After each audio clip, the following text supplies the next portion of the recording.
Nina, Nina, fofinha, gatinha, Nina, vamos passear, Nina? Vamos passear? Vamos passear? Uma frase pode resumir Milton Campos: a bondade é a maior força do mundo. E para haver bondade, tem que haver honestidade. Porque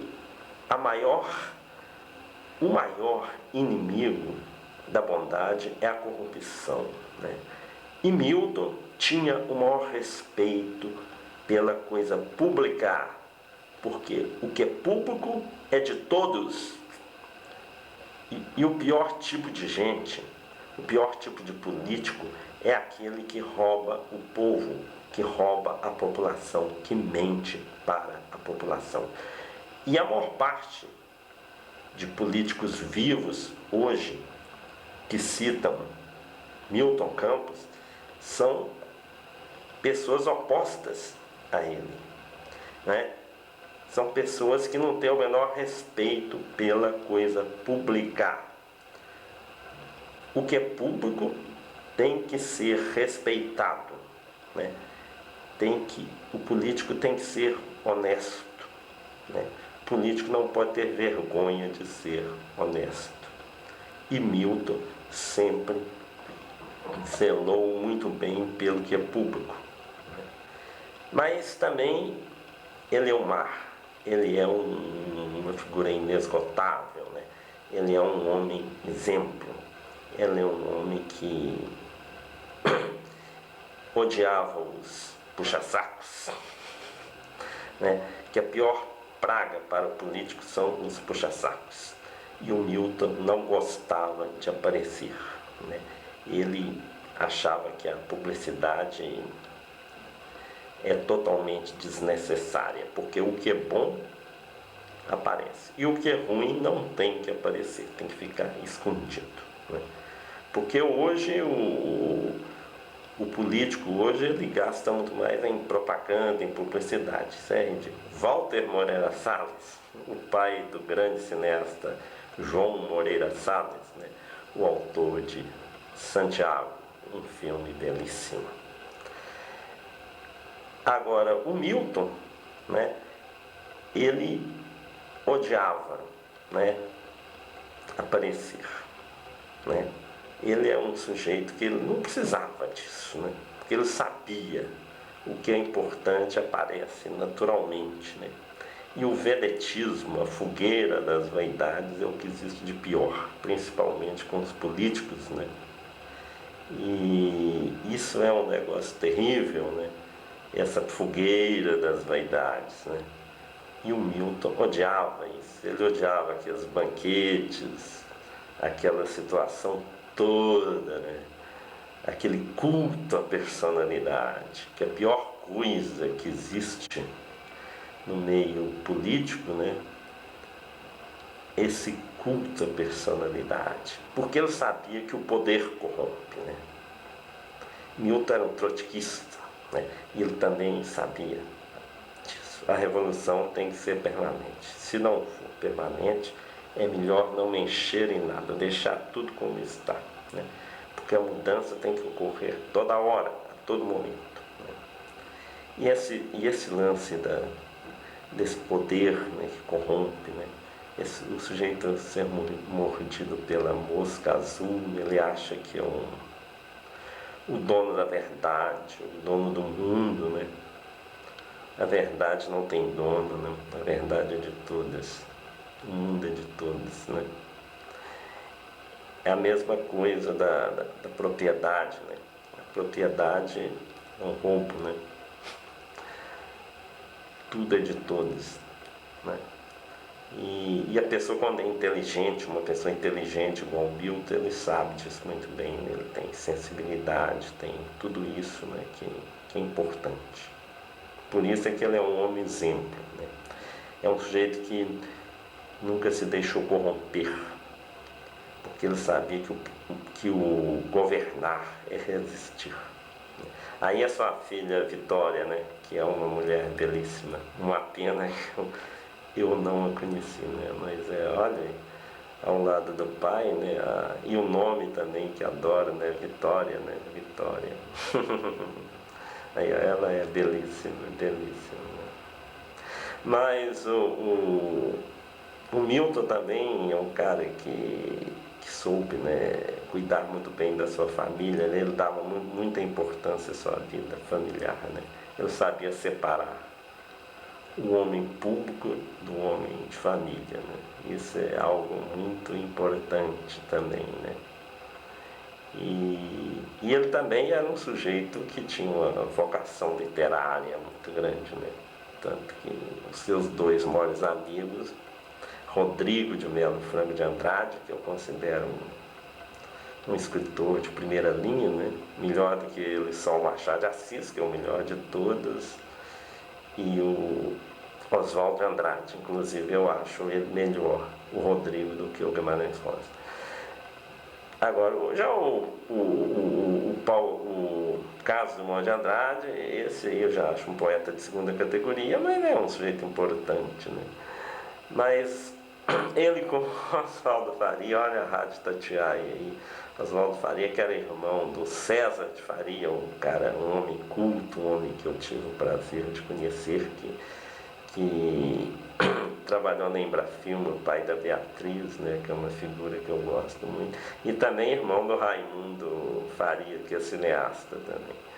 Agora o César é uma figura brilhante, um homem que tinha uma biblioteca enorme, né, fã de Machado de Assis, uma figura incrível. Aí, quando ele tomou posse, né, no governo de Castelo Branco, o Castelo Branco eu considero o melhor presidente do Brasil, né? Foi um governo que houve austeridade, né? Que teve um respeito pela coisa pública e tinha um ministério de craques. O melhor é o Milton, claro, Alberto Campos, o Bulhões na Fazenda, né? Golbery do Couto Silva no SNI, né? Realmente o Ministério do Castelo era um ministério de craques, né?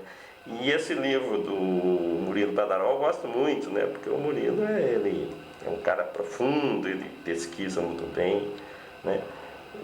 Então é isso. Agora, o Milton Campos, né, que é o nosso líder, aí agora vem o filme do Abílio Novaes, né?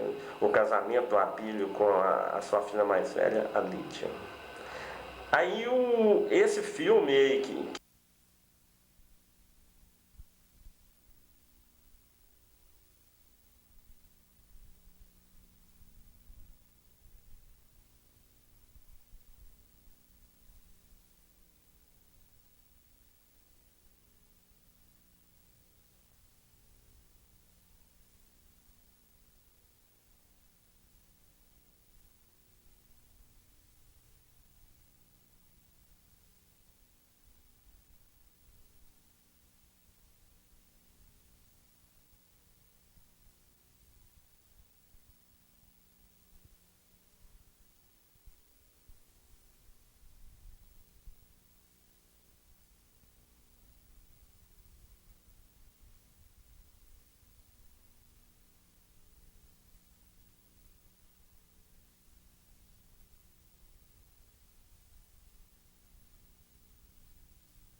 Aí esse filme aí que eu apresentei aí é um filme de família, né? Que mostra aí cenas do cotidiano, feito pelo Abílio Novaes, que é um cara de Cataguases. O Milton Campos cumpria a lei à risca, nada superava a lei no governo dele. E o episódio do comício dos comunistas em Belo Horizonte é bem uma marca disso. Houve a cassação do registro do Partido Comunista e eles tinham programado, anteriormente ao ato de cassação, um comício aqui em Belo Horizonte, na antiga esquina da Sinuca, que é ali na confluência da Avenida Amazonas com Rua Espírito Santo e Rua Tupinambás. E eles vieram todos incorporados para Belo Horizonte. Perdão, Murilo, mas com um detalhe. Vieram, inclusive, porque o Milton era contra a cassação. Exatamente. O Milton era contra a cassação do mandato dos deputados Isso comunistas. É importante. Mas, em verdade, o Congresso cassou o registro do Partido Comunista e, por consequência, cassou o mandato dos deputados e senadores comunistas. Mas eles vieram assim mesmo para Belo Horizonte e pediram audiência a Milton Campos. Esse episódio me contou o Carlos J. Pereira.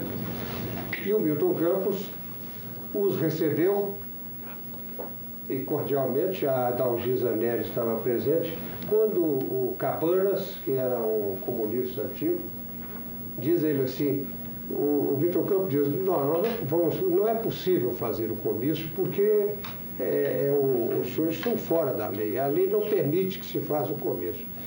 O Cabanas disse assim, bom, nós vamos fazer de qualquer forma, né? Ele se levantou, diz o Carlos Horta, que nunca o viu tomar uma atitude assim drástica, né? Ele se levantou e diz, a porta é a serventia da casa. A audiência está terminada. A audiência está terminada. Você estava presente nisso, Abílio? Não, o Carlos Horta, eu não estava. Mas aí o interessante é que ele pediu licença da Dalgisa Nery. Exato. Falou Eles foram, licença, mas... os comunistas saíram,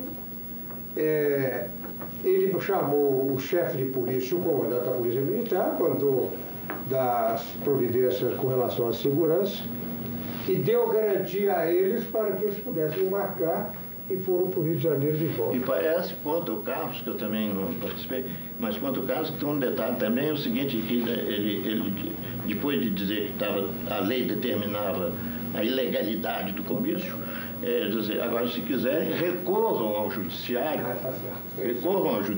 se obtiverem coisa, eu autorizo a legislação. Okay. Aí é que Cabanas, não, nós vamos fazer de qualquer jeito. Aí é que... Mas isso tudo agora mostra, por exemplo, no caso do Brasil hoje, a lei é letra morta, né? Vocês que são aí futuros advogados, ninguém respeita a lei, ninguém cumpre a lei. Então não há possibilidade de você ter um regime democrático, uma sociedade fazendo um pacto de harmonia e de solidariedade, quando a lei não é o instrumento adequado para se fazer essa composição. Né? Ok, deixa eu ler só aqui a participação de um. Depois eu quero falar mais sobre essa questão da lição de democracia, mas vamos deixar para o finalzinho. O Marco Túlio, do bairro Luxemburgo, aqui de Belo Horizonte, ele ligou à tarde. Ele pergunta para os biógrafos de Milton Campos: como explicar Milton Campos, jurista, humanista, ocupando o cargo de ministro da Justiça da ditadura militar, subscrevendo atos institucionais, caçando companheiros e adversários políticos, silencioso diante das contínuas violações aos direitos humanos praticadas naquele período tenebroso da história brasileira? Você vai falar?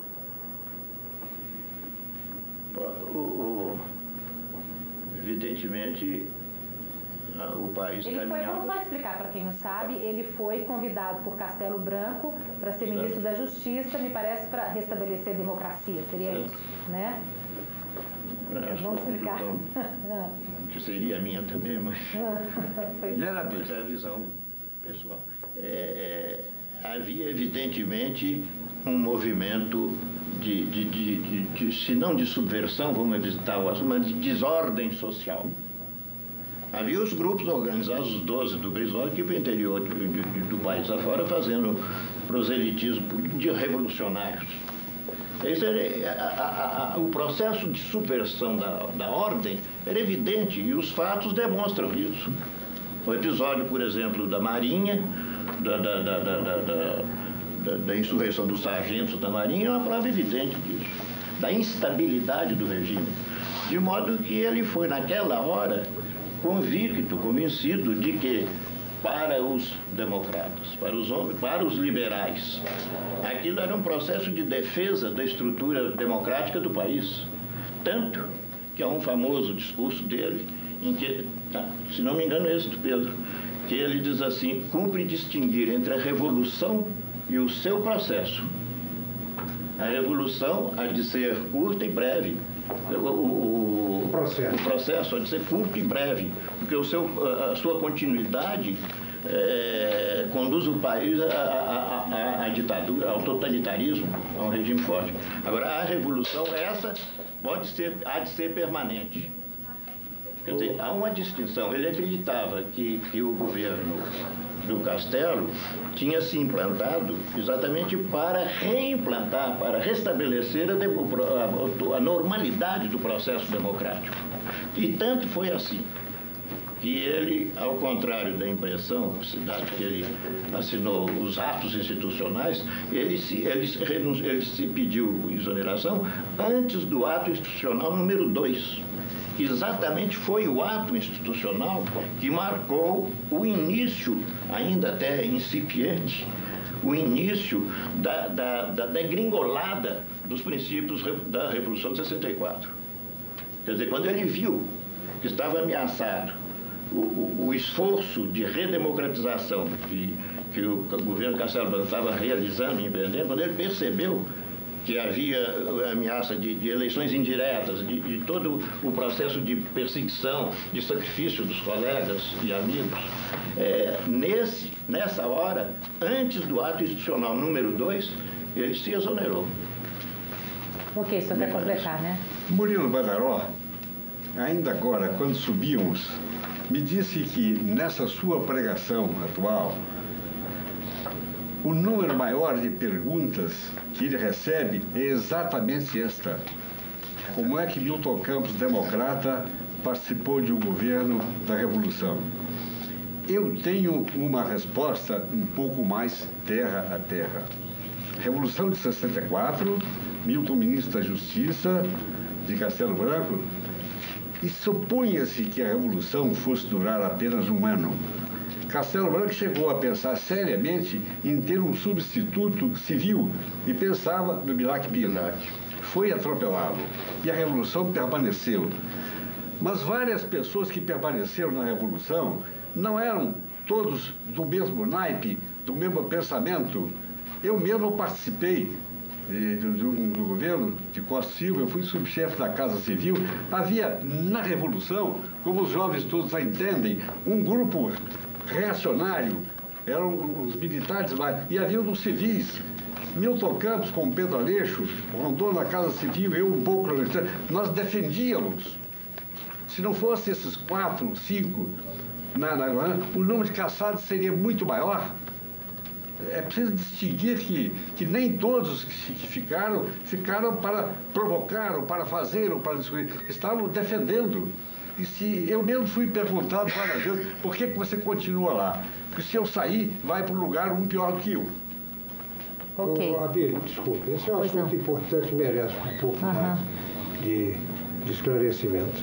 O que existe, a pergunta desse jovem, ela é consequência de um processo de deformação da história do Brasil. Havia em 64 um movimento de nítido cariz revolucionário. Era uma tentativa de grupos marxistas ideológicos de conquistar o poder para implantar aqui um regime à moda do leste europeu, uma coisa antiquada que já desapareceu com a queda do muro de Berlim. E quando o Milton Campos foi convidado para o Castelo, ele opôs sérias resistências. O presidente pediu ao governador Magalhães Pinto ajuda para dissuadi-lo ou para persuadi-lo a aceitar, né? Ele disse assim: presidente, eu posso ser ministro para uma tarefa de reconstrução, nunca de uma revolução.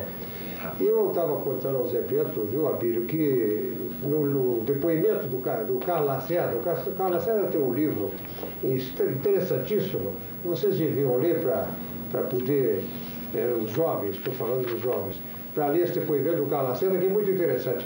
O Lacerda conta que no momento em que o presidente Castelo Branco comunicou a ele que o o ministro da Justiça assistiu o Milton Campos, ele dizia assim, o presidente, o Milton Campos não serve para a Revolução, ele serve para um trabalho de reconstrução jurídica. Então essa é uma consequência, essa pergunta é uma consequência de uma deformação histórica, de um viés ideológico que essa mocidade foi dominada durante muito tempo. Isso está no livro do senhor? Tá. Está no livro. O senhor também? No episódio do Carlos Lacerda. Não, eu fiz com esse assunto, eu tratei abundantemente. Ok, gente, o senhor respondeu para o Antônio Neto da Pampulha que ele perguntou isso, sendo o Milton Campos um liberal, porque ele aceitou ser ministro da Justiça durante o regime militar. Está respondido, né? O Cristiano Gomes Matuzis, ele fala que Milton Campos foi uma pessoa que no Brasil hoje não existe mais.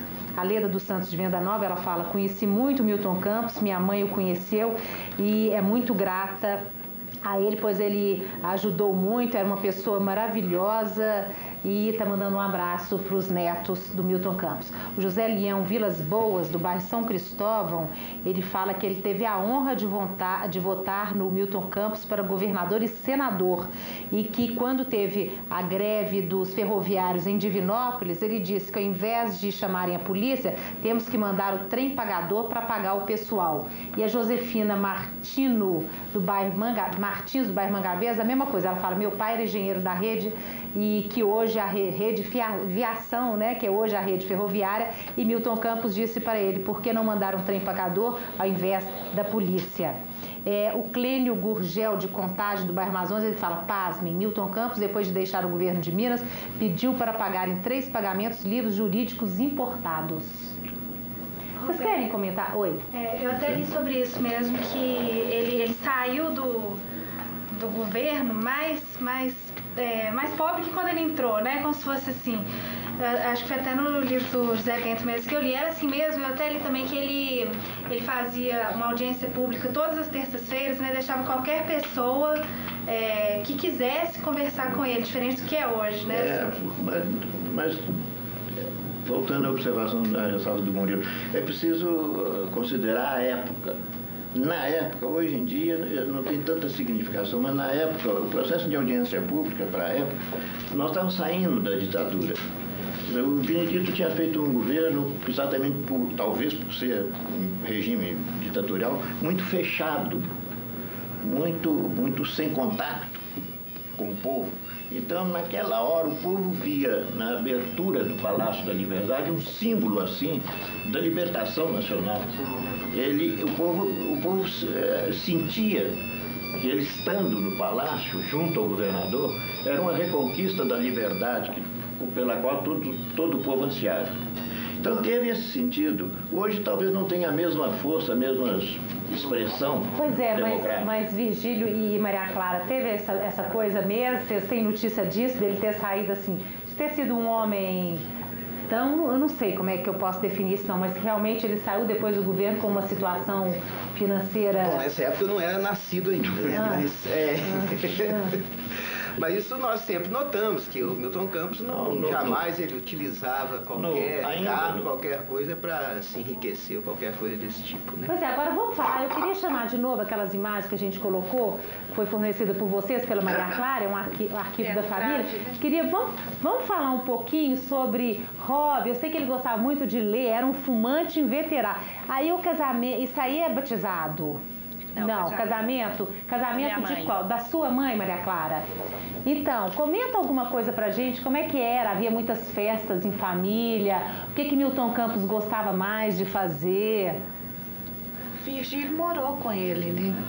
E quando o vovô morreu, eu tinha 11 anos. Virgílio pode falar. Mas você lembra direitinho, 11 anos já dá pra lembrar. Mas, Virgílio, então, comenta pra gente. Aí aquele de óculos ali, né? Pra quem não sabe tudo. Como que ele era? Ele gostava muito, era de ler mesmo? Dizem que ele era um fumante inveterado. Conta um pouquinho, como é que ele era, então? Eu, assim, me lembro um pouco, assim, das distrações do Milton Campos. Hobby mesmo. Eu, na verdade, porque ele era torcedor do América, coisa, ele gostava muito de futebol? Não era, assim, doente, não. Não. Até mesmo música, assim, você lembra se ele gostava de música, assim, Zé? Eu lembro mais, né? Eu tenho essa impressão que ele não tinha muito hobby, não. O hobby dele... É fumar e ler, né? Parece que era a própria vida mesmo, que ele se divertia muito com tudo que ele via, né?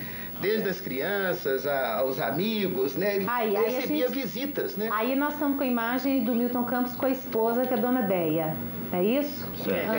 Pode continuar, Virgílio. Não, é isso. Me lembro assim, de alguns amigos que o visitavam, né? Que às vezes tomavam ali um whiskyzinho, fumavam uns cigarrinhos e tal. Posso fazer uma pergunta? Sim. Para o senhor e para o doutor Abílio, eu sei que ele teve um convívio com grandes intelectuais, né, na juventude dele, Carlos Drummond, Pedro Nava, Abigail Renaud, dentre outros. E o senhor mencionou literatura, né, que ele era um leitor assíduo, e eu já li a respeito que ele tinha interesse em escrever, ele queria escrever, mas depois foi levado pela política. Então eu queria saber do senhor, de você, dessa tendência, se alguma vez ele chegou a escrever uns poemas ali, uma coisinha, tendo um convívio com grandes escritores, né, que no futuro foram. Ele teve uma convivência com esse grupo, não é? Mas escrever propriamente dito, eu acho que ele nunca pensou. Eu mesmo insisti com ele várias vezes, já ele senador, que ele devia escrever as suas memórias. E ele jamais pensou, aceitou a ideia. E ele brincava comigo: Abílio, tudo que tinha de ser escrito já foi escrito. Eu não posso acrescentar nada. Mas o hobby dele era realmente a leitura. Ele tinha noção aqueles jovens ali na Rua da Bahia, não eram famosos ainda, Carlos Drummond, ele, Abigail, eles tinham noção do que eles iam representar um dia, aqueles jovens ali tomando cerveja, aquele grupinho ali, eles sabiam da importância que eles iam ter, ministro da Justiça, ministro da Educação, um grande poeta. Acredito que naquela época não. Eram todos modestos, né? Mas realmente era um grupo de literatos, eles se reuniam, e há um episódio que é curioso, que me foi contado pelo diretor da Livraria Alves, Salvador de Castilho. A Livraria Alves era onde foi até pouco tempo, naquele prédio que está tombado, na Bahia, com Augusto Lima, que era para o Milton Campos, o Abigail Renaud. Mas quando o Castilho recebia os livros do Rio de Janeiro, eles é que eram convidados a abrir os caixotes e serem os primeiros a comprar. Era o hobby de todos eles. Não acredito que naquela época, o Carlos Drummond, por exemplo, jamais sonharia em que seria o grande poeta. Eu já li relatos, inclusive do livro do Humberto Werneck, Desatino da Rapaziada, que ele era um grande mentor ali daquela turma. Ele que indicava os livros, ele indica para Carlos Drummond, e ele indicava, falava: não, lê isso, chegou fulano de tal. Ele era realmente um líder. No livro do Werneck ele explica isso, e o Carlos Drummond aceita, assim. Ele tinha uma certa influência, embora ele não quisesse exercer essa influência. Essa influência era natural. Tem uma coisa interessante, eu creio que apesar dele não ter se enveredado assim, pelo terreno da literatura, né, propriamente dita, ele escreveu um bocado de discursos, né, etc. Né? Tem ali o compromisso democrático, tem, né, muita coisa. E eu, por exemplo, eu gosto de ler o Milton Campos, assim, não tanto vamos dizer, o conteúdo, assim, mais explícito daquilo, mas muito pelo estilo que ele tem de escrever, de expressar as ideias. Ele é um sujeito que se expressava com muita facilidade, ele dominava essa capacidade de expressão, assim, e isso, para mim, é um sinal, assim, de uma grande inteligência. Talvez por isso ele fosse mesmo o mentor desse pessoal todo na época. E se ele não quis escrever, talvez faça parte da modéstia crônica. Mas é porque ele escrevia bem, ele foi jornalista, era chefe do sucursal do Diários Associados. Expressava muito bem as ideias. Ok, gente, vamos ler aqui. Obrigada pela audiência da cidade de Santana de Pirapama, Olavo de Souza, que está acompanhando o programa com a gente. O Sérgio Gazel, do bairro Centro, ele fala: Milton Campos transferiu o seu cargo de governador para JK e os alunos apostaram que ele não daria aula no dia em que deixou de ser governador. Os alunos ficaram parados na porta da Faculdade Mineira de Direito, ao lado do Palácio da Liberdade, quando avistaram o professor Milton Campos atravessando a praça em direção à faculdade, onde deu aula normalmente, justificando a sua simplicidade. Essa história foi contada a Sérgio Gazel pelo advogado Vicente Porto de Menezes. A Juliana Moaziara, da Vista Alegre, o pai dela, Oscar Binder, fez um bolo com o rosto de Milton Campos no aniversário dele, quando era governador. Essa é uma história que a mãe dela faz questão de contar aos amigos. Terminou o nosso tempo, só mais um comentário. O meu Zé que 10 Melquisedeque, Barra Lipo de Melo. Falou que a produção esqueceu de convidar a turma da Escola Estadual Milton Campos, projetada por Oscar Niemeyer, tombada pelo patrimônio, e que tem o nome do ex-governador. É lamentável, realmente, mas é porque a gente estava querendo falar mesmo do Milton Campos. E o João Salles, de Brasília, ele fala: sou filho de Heráclio Salles, ex-secretário de imprensa do Costa e Silva e jornalista. Eu gostaria de me alinhar ao pensamento do Dr. Abílio Machado pelo meu pai, no sentido de apoiar o seu pensamento quando ele disse que na época da Revolução ajudaram a diminuir o número de caçados. E a Gilda Andrade, de Nova Lima, ela fala um recado para o Dr. Murilo Badaró, que o Brasil está desse jeito por causa dos mineiros que não votaram no Milton Campos para a presidência da República.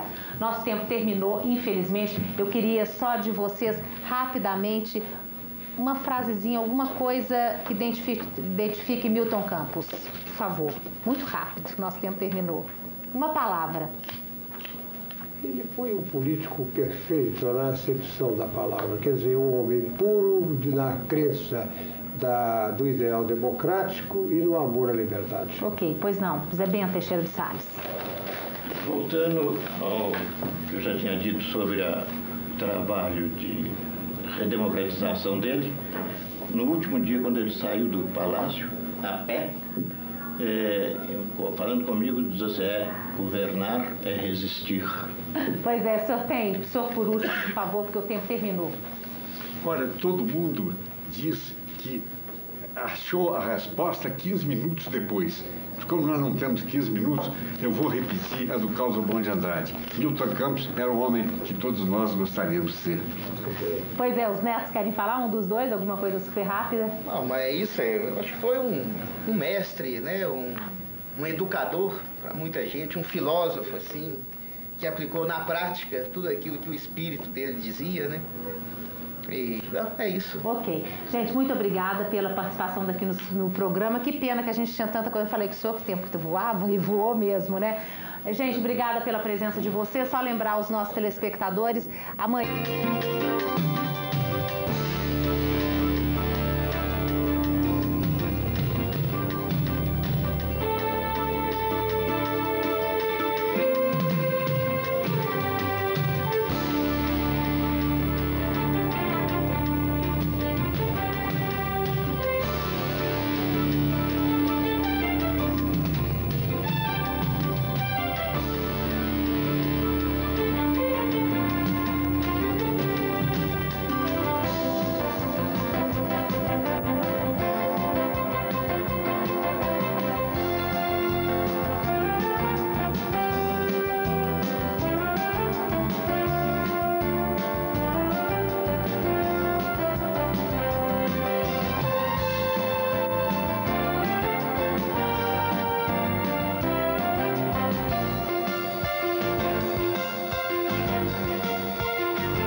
Agora aqui, esse filme, que a maior parte eu usei arquivo, né, filmes do Abílio Novaes e lá da TV Minas, né, é um filme que é muito pouco meu, né, tem pouca coisa minha, mas é um filme que eu fiz com o maior prazer e isso é bom demais, excelente mesmo, né, fazer um filme sobre